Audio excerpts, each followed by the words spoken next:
Kipindi cha mchezo tayari kimekwisha kuanza. Akiwa anasakata vizuri kabisa Idi Suleiman Nado, weka mpira pembeni kule kwa Kenani Sadio Maikenda, anaweka majani wale toa nje. KMC inakuwa ni kona. Ni kipindi cha pili kimeanza kwa kasi kidogo, wanakwenda kuchonga kona ile Azam. Kwenye kona ile anaonekana Faisal Salum Fei Toto huko Yoro akiwa ameingia pale ili kwenda kuweka shambulizi dhidi ya KMC. Mwamuzi bado hajatoa ishara zile kona iweze kuchongwa pale.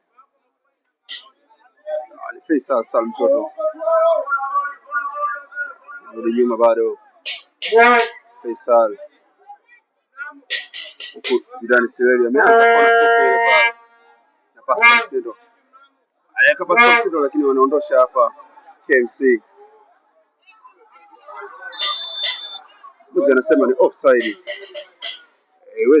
Huenda likawa shambulizi la counter attack, lakini mwamuzi anawapa faida Azam. Anasema ameweza kuotea ule mchezo tayari ameshaanza. KMC Akamiko Yoro pembeni kwa Kenani Prentice. Idi Suleiman Nado anachekesha bado Nado japo kutoa ule mpira kwa chini. Mwamuzi anasema ni faulo, faida kwa Azam.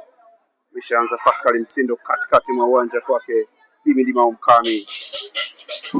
Mkami hajaamua bado kwa kupiga kwa mahali kwake James Akamiko kicha pembeni, lakini songa hapo na bado mpira ule anaondosha tena hapo,